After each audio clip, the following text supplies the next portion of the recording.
Good day, everyone, and welcome to the Grumpy Old Gamers podcast. You can't teach an old gamer new tricks. I'm Ryan, and I got the Grumpy crew with me today. I'm waving at them off of my... We got Rob, Damon, and Brent.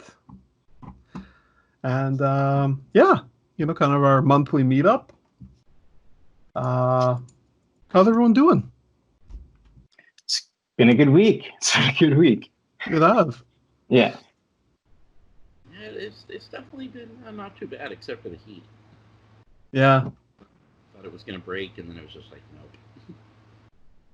Are you guys getting rolling blackouts or anything? Actually, I know that stuff usually happens when long bouts of heat. Yeah, we actually did. We got a few. The longest one was, I think, like hour and a half, and that was like last weekend, and it was insane. And then I was out in the backyard today, and a power transformer blew. Like, I heard it explode. It was like less than a block away. But I think they were working there because they had the power back up in like 5 minutes. Oh, man.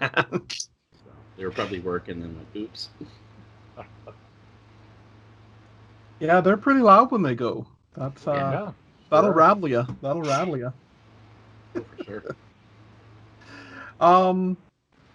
So the only other bit of housekeeping I have is the favorite console tourney still going on. And that's been this week. I should have had this up. The 3DO and the Philips CDI. Yeah, that was that one. That was kind of unexpected. I kind of thought more than one person would vote for the Philips CDI. I'm surprised you got one vote for the CDI, honestly. I'm with Rob. I thought that was going to be a straight sweep. I think that guy... one person who actually bought one. Yeah. I mean, good for him. And then I think it was the Vectrex and the 7800 before, right? That was the one before that? Yeah. And, the 7800 took the Vectrex as well. That's a surprise, because that had to have been voted by every single person who bought one, because it didn't sell very well. No. Yeah, I would have thought the Vectrex would have won, for sure. Yeah, for sure. Was the PS2 and Xbox? That was on the last. That was the last on show. the? Okay.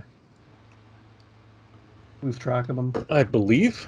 Yeah, kind of all melting together at this point, but. So this morning's another big one, and it looks like it's going to be a close one. Yeah. The ColecoVision versus the Intellivision. Yep. Oh yeah. Battle of the Visions, double vision. The double vision, the battle of the visions. Mm-hmm. I haven't voted yet, but I know which way I'm going on that one already. Going Coleco. Ooh. Yeah. Nice.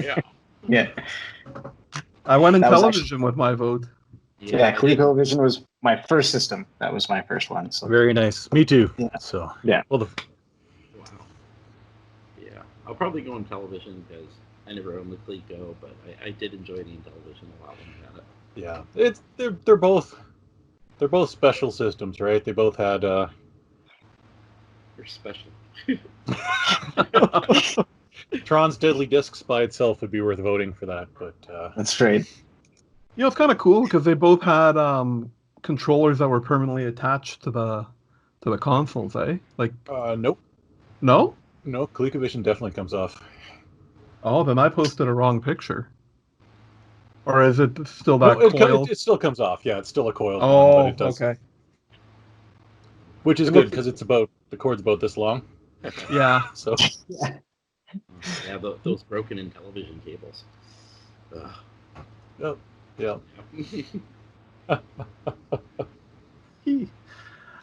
This week, man, was really light in news. I mean, there was one big event, and we're going to get to that at the end of the show. But one I thought Rob would like to talk about was the Intellivision Amico event announced for August 4th.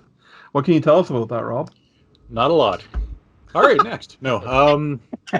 The big thing about the event, the video they made to do the special event where they were testing the controllers, like dropping them from various things and doing stress tests on them, that was more entertaining than the actual announcement. The announcement, they're not really talking too much about.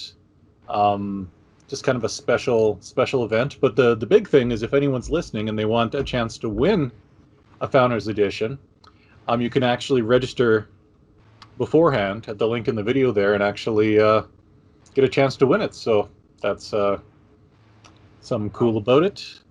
Other than that, don't know what they're going to do. Just maybe an update. I mean, it can't be worse than the Ubisoft Direct. So I mean, it's got to be worth watching, right? But That's right. I don't know why I picked Ubisoft over Nintendo, but that's I could easily pick Nintendo, but It was probably a little bit longer by about 5 seconds. That's right. But yeah, it's going to be interesting. August 4th at 10 a.m. Pacific. Check it out. Excellent. Tommy Yeah, Talarico's awesome. I'm gonna have to go register for that chance to win.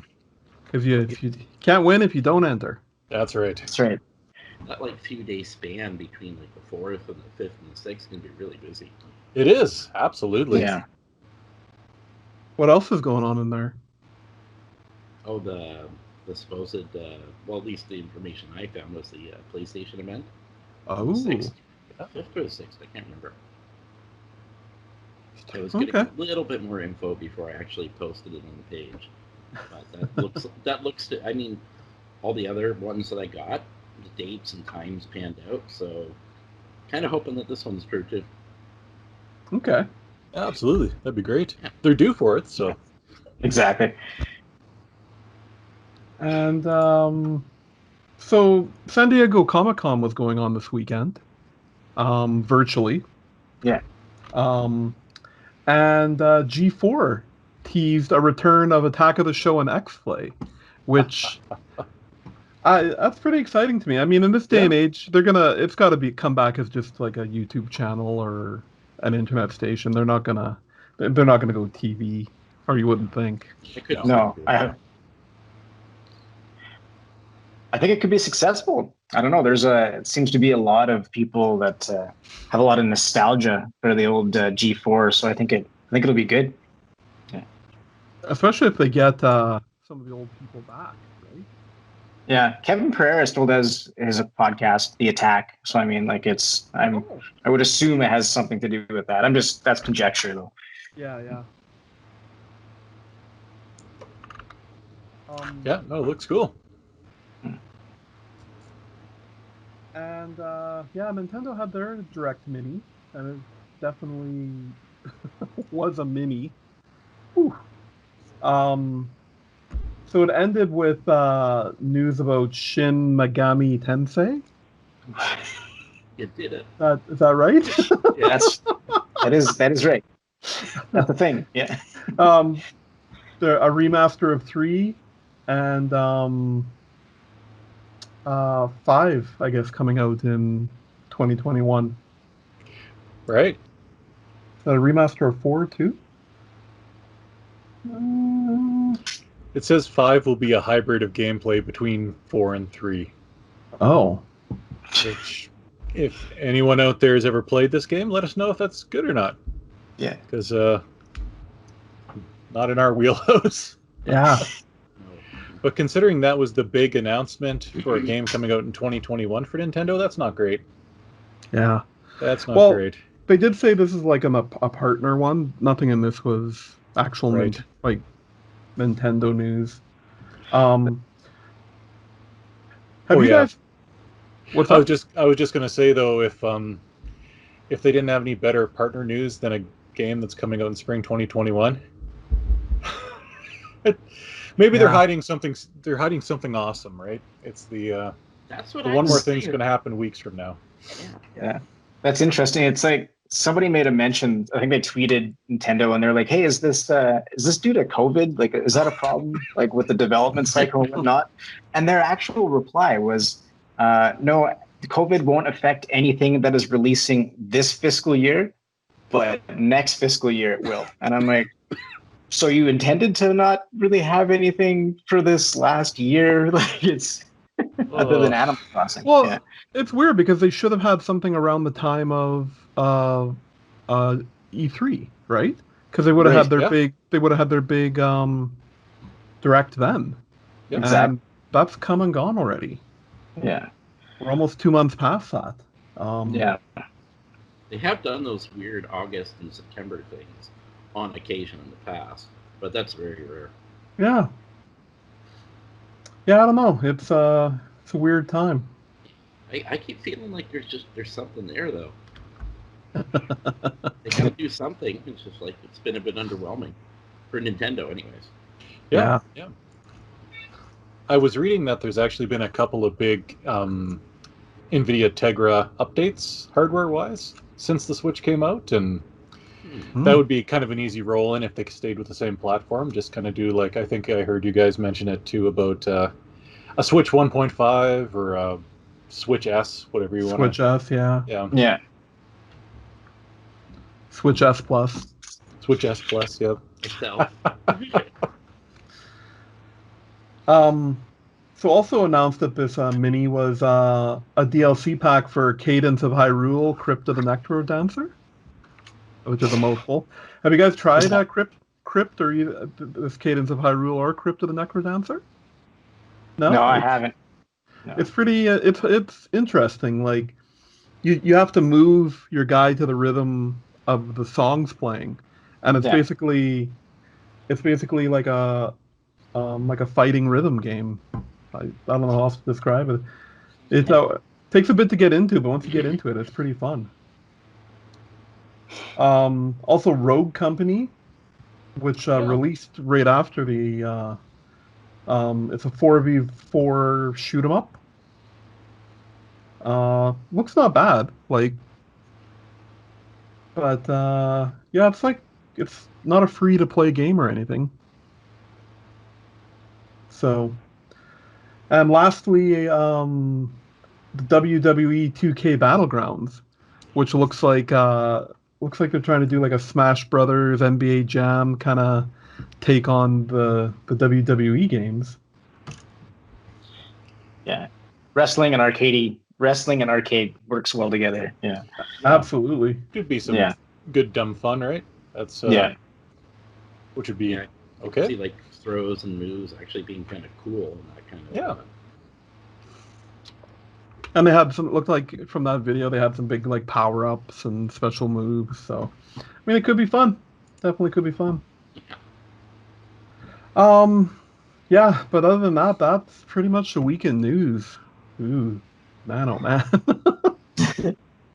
Yeah. I mean, besides the big Xbox event, but we'll talk just about that separately at the end here.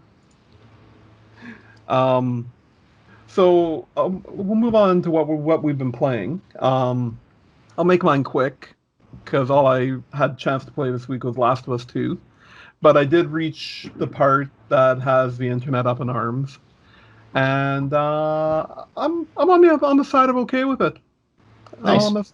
I'm gonna, like I was saying, I'm definitely more about the journey than the destination in games, and but I can understand, like I understand why a lot of gamer types are losing their freaking minds over what happens. Yeah. It is weird that the internet would lose their minds over something, though. Usually, it's a realm of calmness and rationality. Yeah, that's right. Yeah, this wasn't exactly how I wanted it. Yeah, no entitled. Yeah, nobody is entitled or anything like that. Yeah. Yeah. Rob, what have you been up to? Well, after bouncing off a couple of FPSs that I said, oh, I got to try this, so I got to try that. I went back to like the hamburger helper I always come back to of video games. Borderlands 3. I'm playing through it again. So it's good. You get orange and purple and like it feeds the part of me that wants to see numbers go up in a video game and then get cool things like walking robot guns and but I mean it's a good game. Gonna try and make it through all the DLC this time, but yeah, I don't think I have to say too much about Borderlands 3. It's not I think it's a year old this month. Okay, yeah. Is that about right? Yeah. So Borderlands 3. Oh, sorry. Nope, that's it. Yeah. I still have yet to try a Borderlands game. Sorry, Brent. It's okay. We get that lag, you know. Yeah. Sorry. Go ahead. Oh, I'm done. I just wanted to say I've never played a Borderlands game. So. I played the first one, played a little bit of the second. Excuse me, but I heard 3 actually has a lot of replayability. Yeah, no, it definitely does. It's 2's still my favorite, absolutely. But three's right up there. The writing's still funny. It's the entire time I'm playing it, I still keep thinking, yeah, right, Randy Pitchford's a dick. Because they pretend that the new Claptrap voice. I think, yeah, right. Yeah, that was that. He left because of Randy used to abuse him. That's allegedly. Allegedly. Just, Yikes. yeah, it could just be an accident that 3,000 people all think he's a jerk. Maybe they're all wrong. But yeah. Anyway, sorry, that's a joke there. Why do we move on down the list here then? Damon, why don't you Yeah.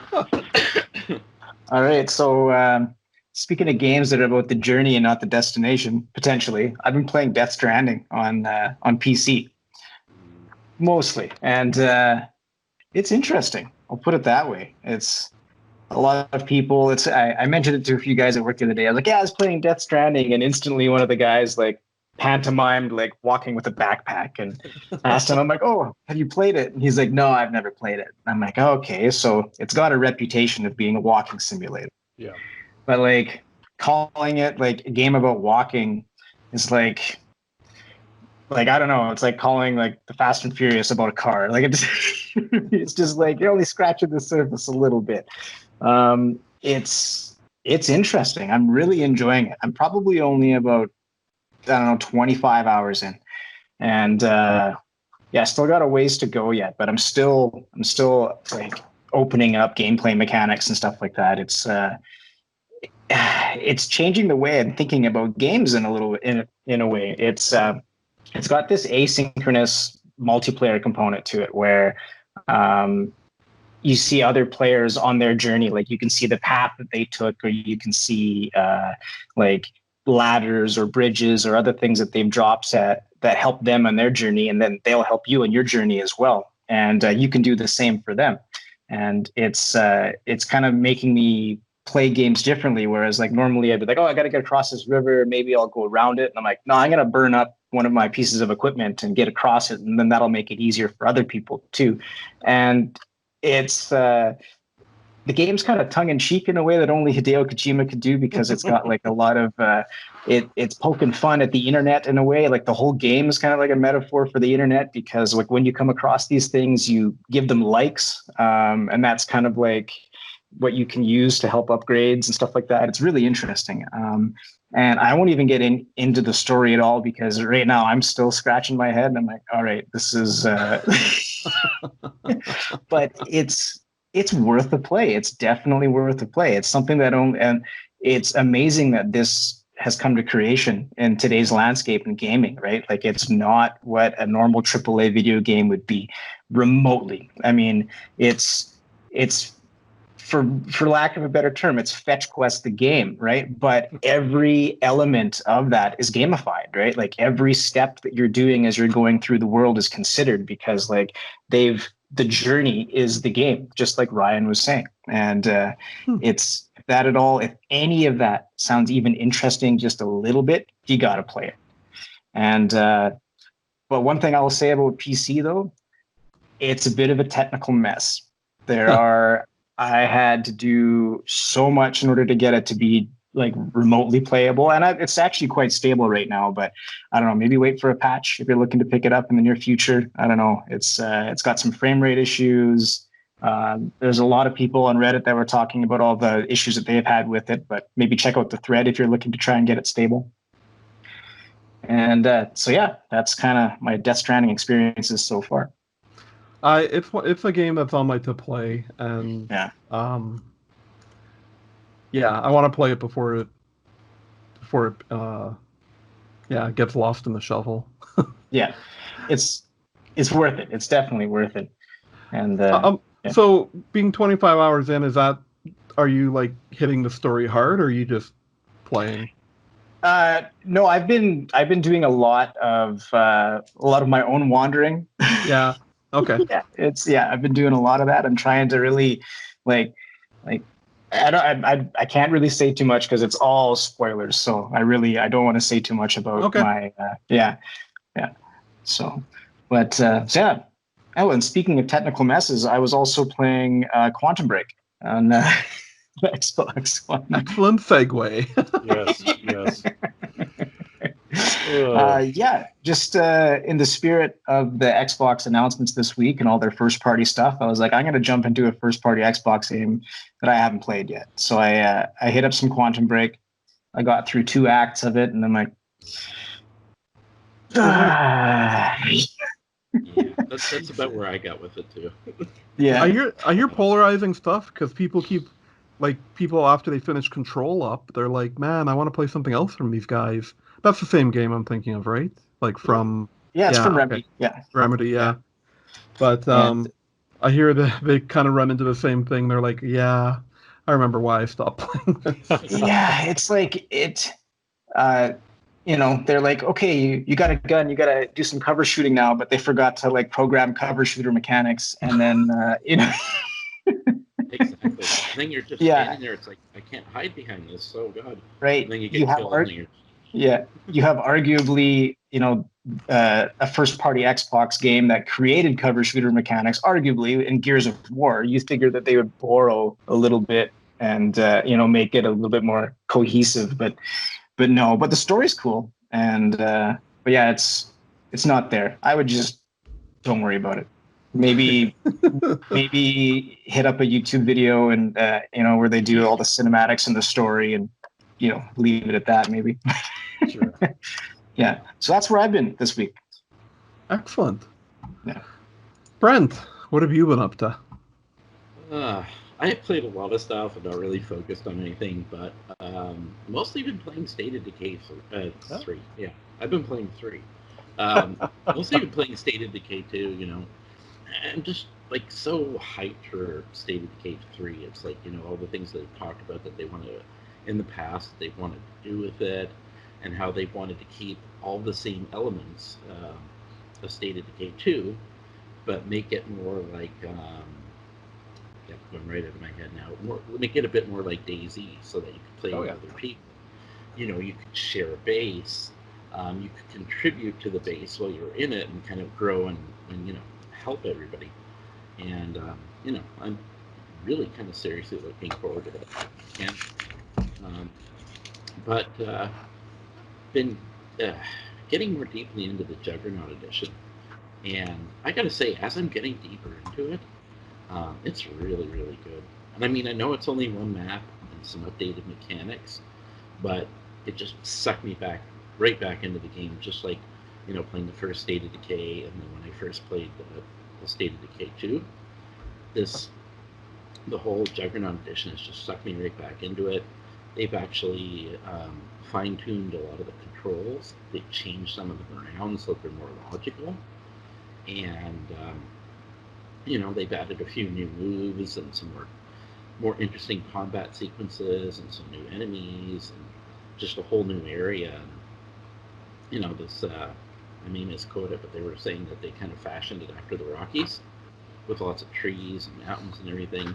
And it just makes traversing the entire terrain not all the same. It's like not desert and flat farmers fields. There's actually mountains, a lot of rocky ranges, twisty highways.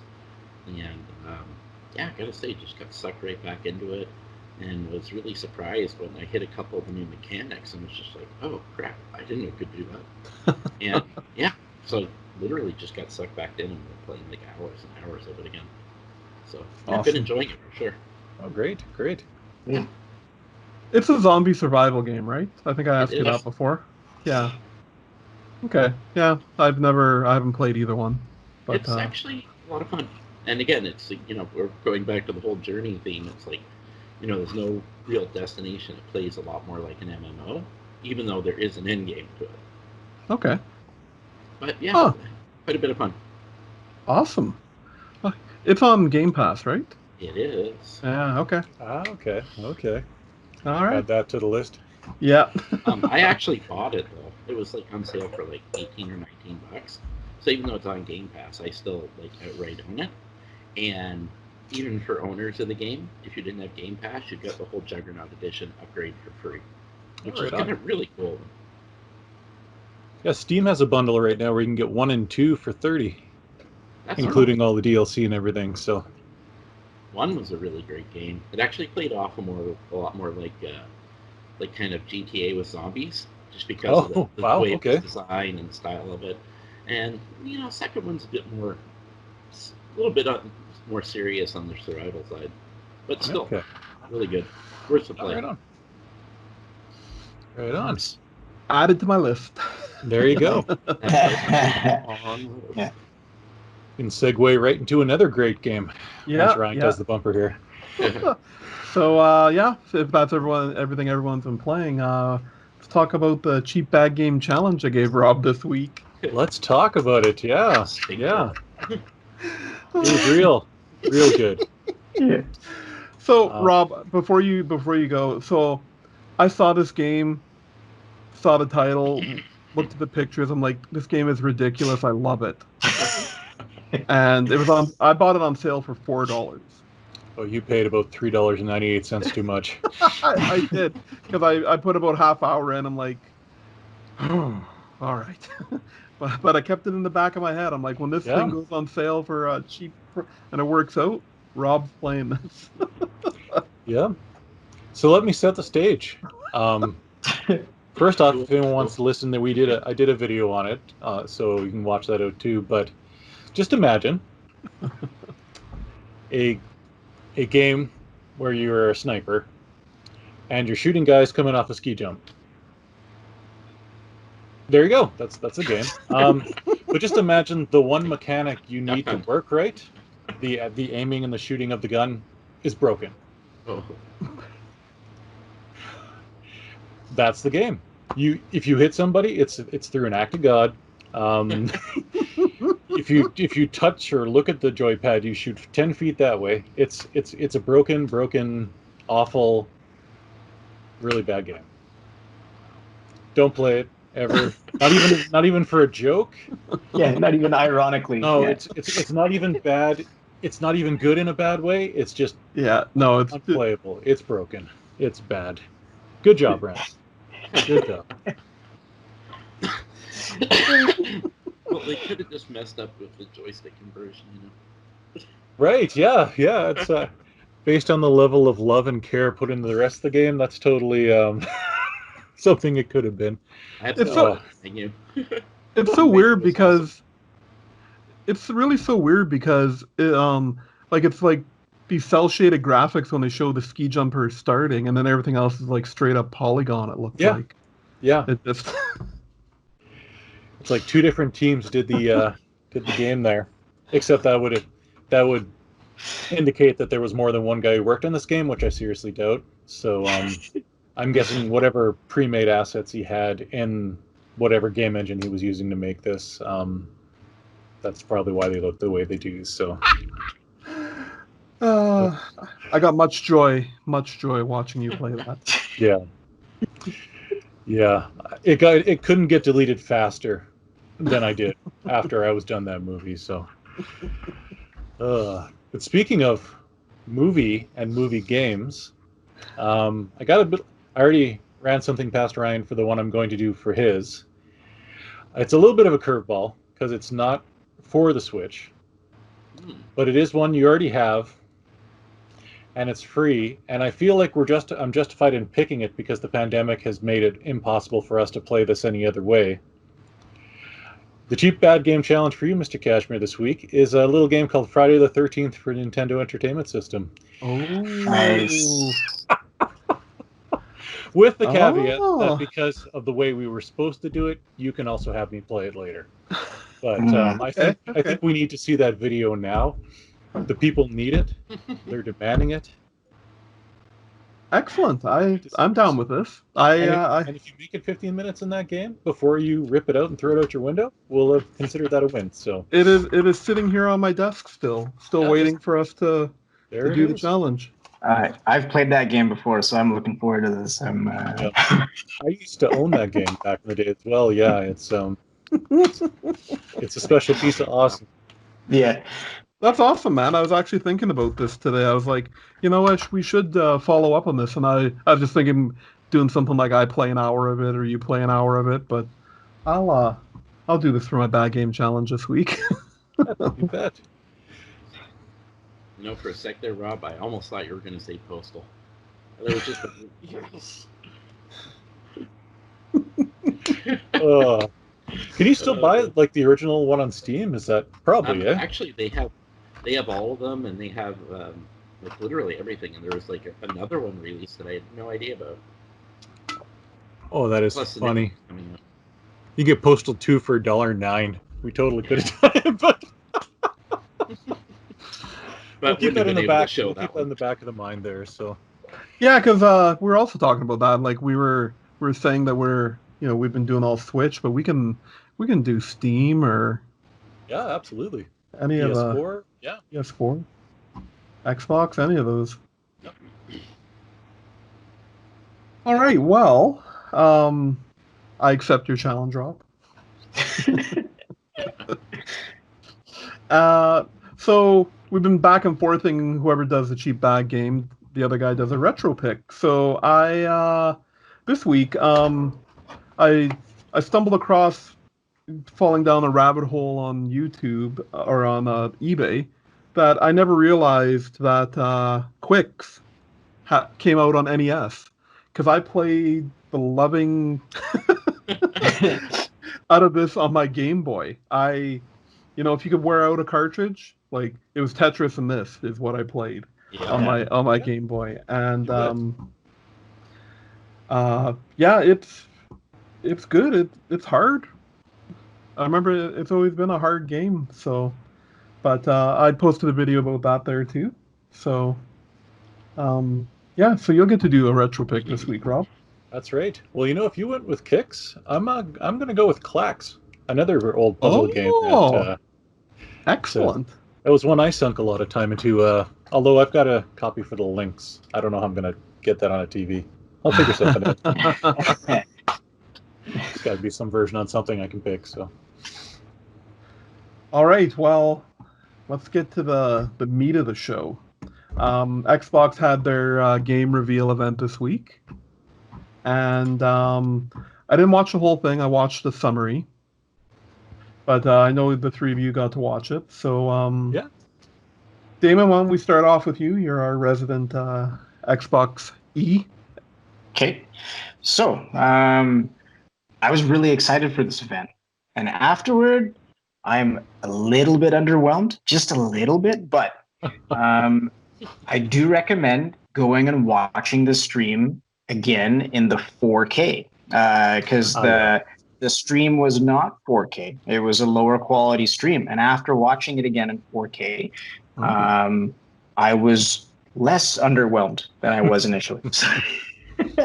So the last Xbox event, they took a lot of flack for lack of gameplay, lack of first party, and everybody was like built up to a fever pitch, and it was meh. So I think they took that advice and they went in the complete opposite direction. They're like, okay, right off the top, we're going to do 10 minutes of Halo Infinite gameplay. And like, what better way to, get rid of the naysayers saying, no first party games, no gameplay, than do the biggest first party game and gameplay.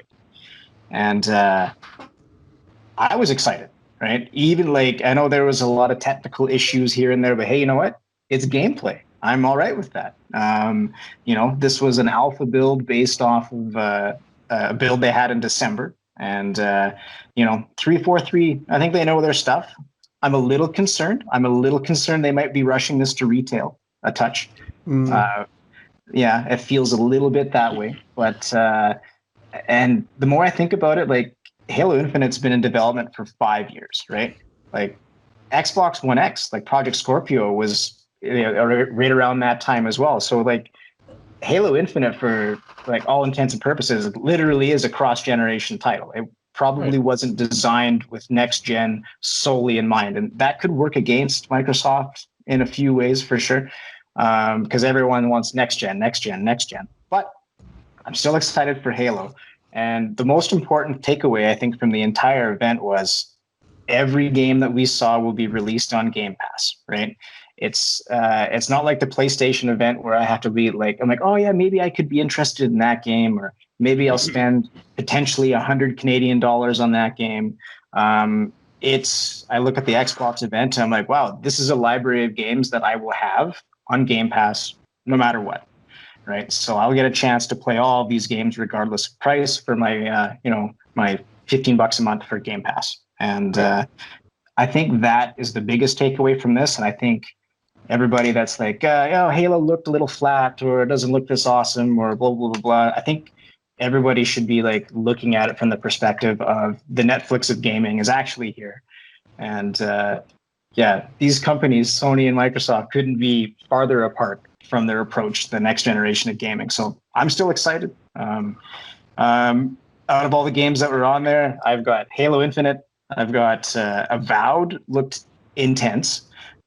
For Obsidian, like it's just, I know it was just a teaser trailer, but at the same time, like, Obsidian knows their stuff, and Microsoft looks like they're leaning on them hard because there's a lot of Obsidian games in here. I was excited for Psychonauts 2 with Double Fine, and the Medium looks really scary, and I'm not good with scary games. Maybe that should be something I stream. I don't know, but you guys want to see me scream like a little girl? But yes.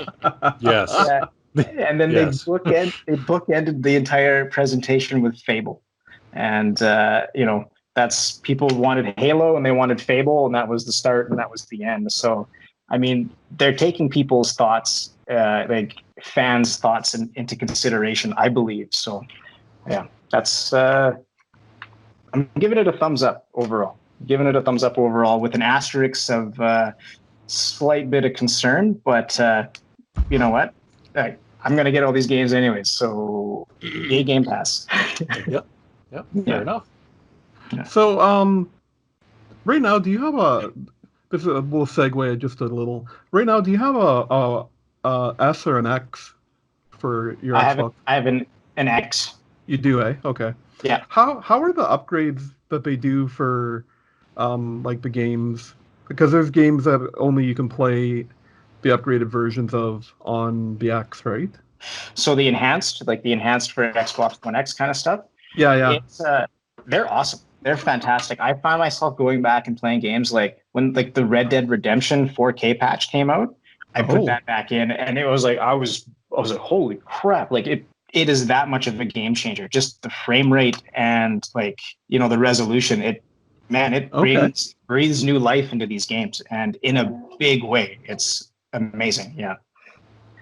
The reason I was asking about it was because a big part of the event too was Forza Horizon 4, Gears 5, Ori, Sea of, like a bunch of their flagship titles were getting optimized for the Series X. So, and again, that just that's more of it puts more marbles in the bag of how Game Pass is really going to work in the favor. Like, I don't know, we're older now. We got to save money where we can. I don't want to sound like an old dude, but I am. So yeah.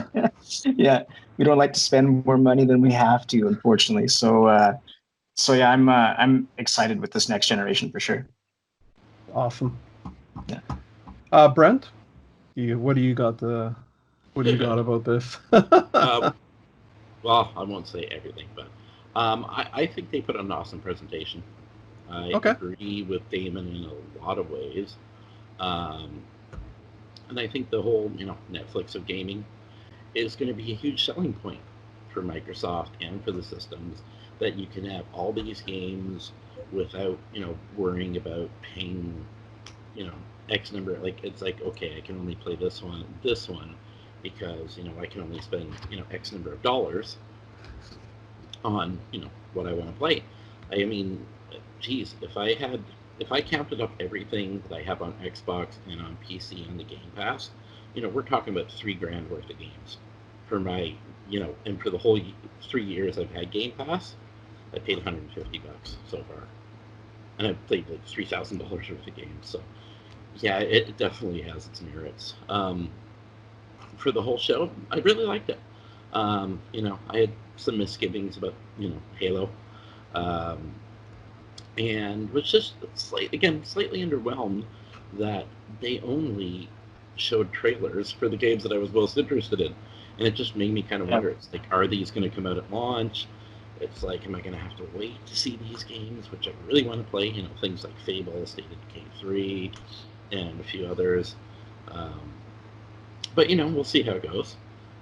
Definitely interested in Avowed. Like, I love Skyrim, and after playing the Outer Worlds and the Fallout game that they worked on, Obsidian just rocks.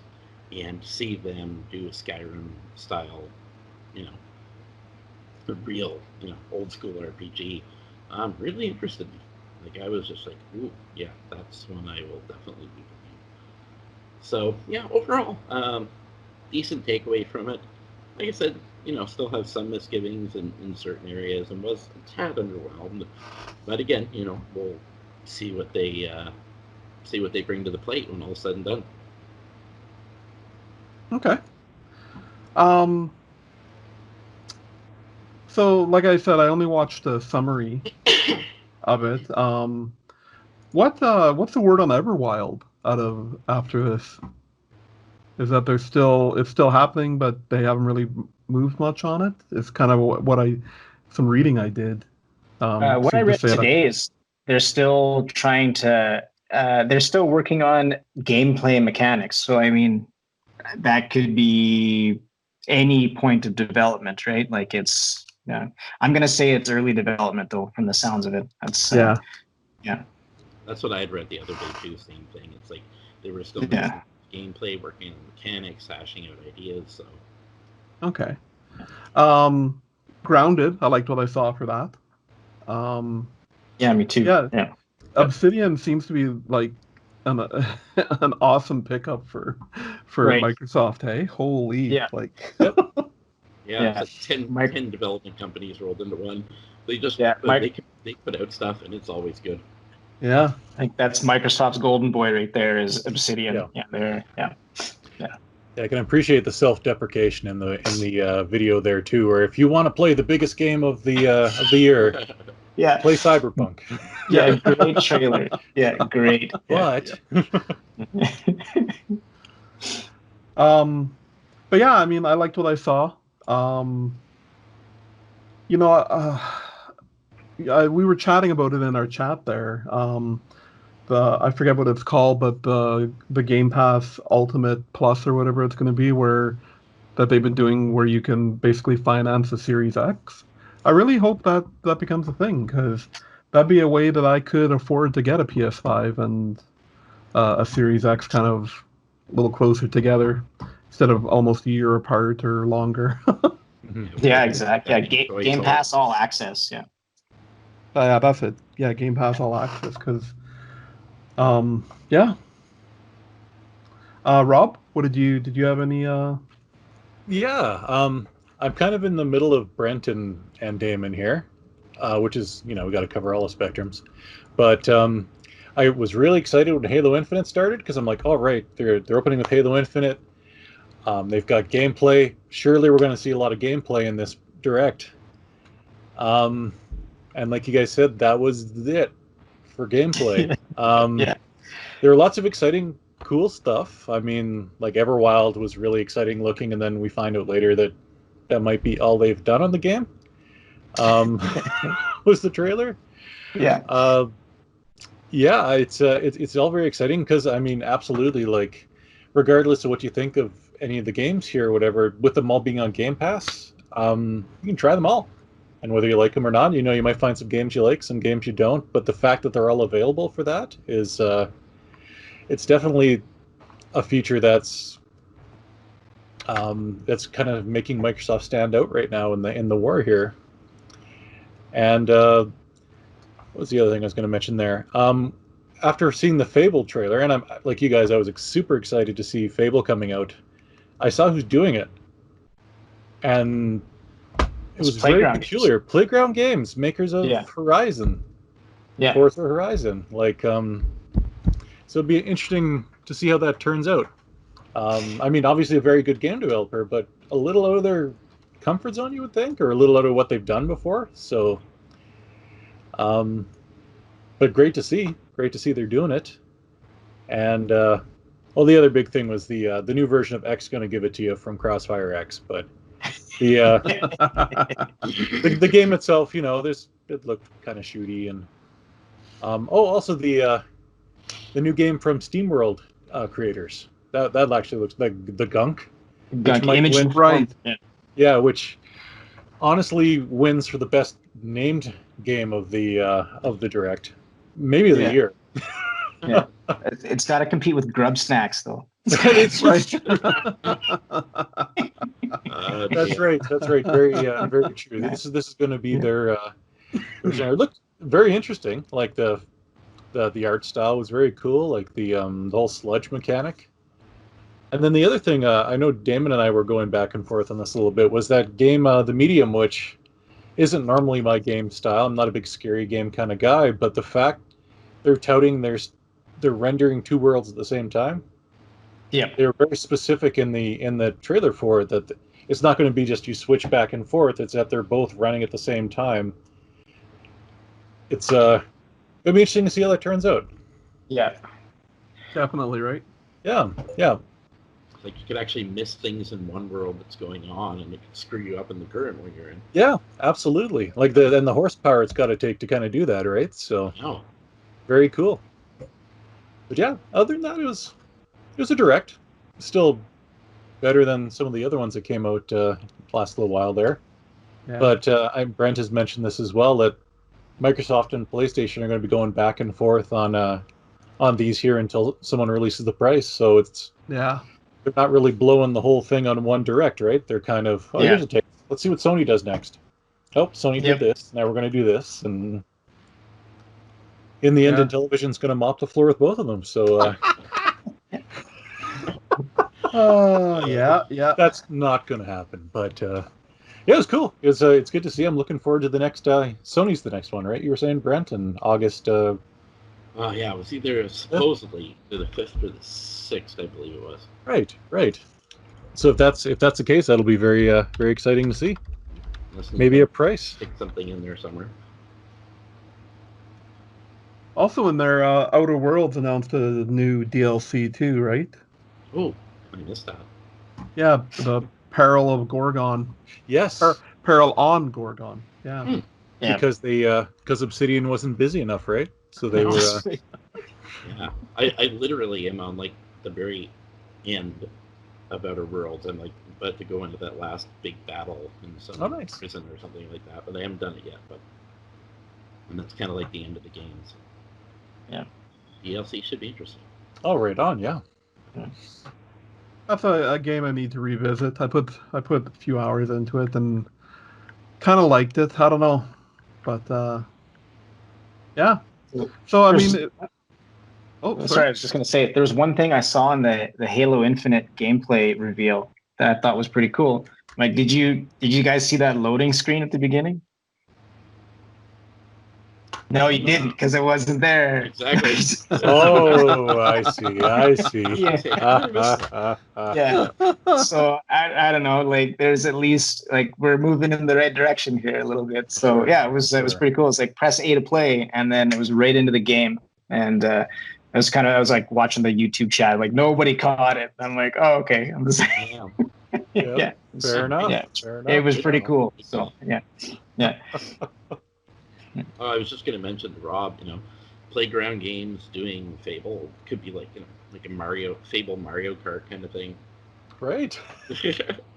But no, I think they'll do good. The only thing that I was a tad disappointed on was, they're saying that it's going to basically be an entire new Fable game. It's not a sequel. It's not a remake. Yeah. It will be an entire new thing. So, I'm interested in seeing what they'll do. Yeah, I noticed they dropped the number. It was just Fable. Yeah. It wasn't. It's Fable.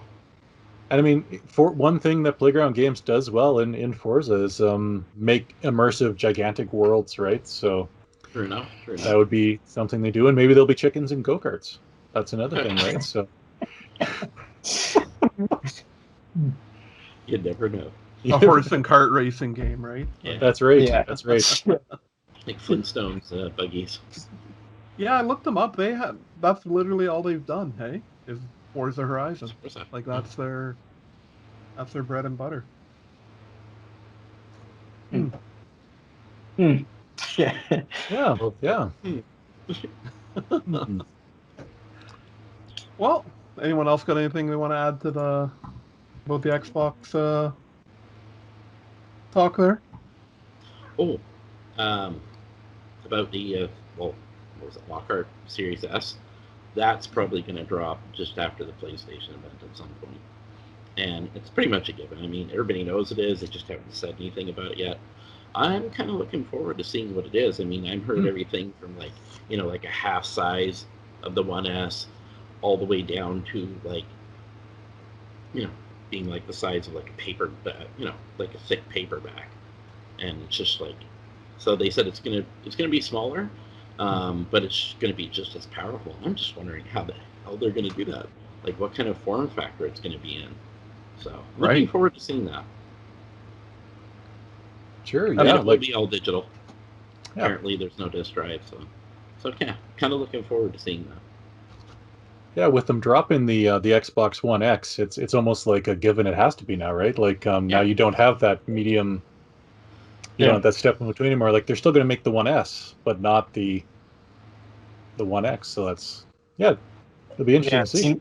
Seems like they're cutting out the overlapping product. Yeah, exactly, right? Yeah. And so it sounds like it's an all digital One X that will be modeled in the Series X style, but probably smaller because it's going to have no drive, right? So I don't know. Yeah.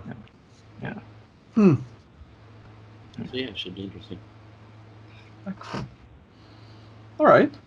Well, hopefully we gave everyone some stuff to think about our discussion here today.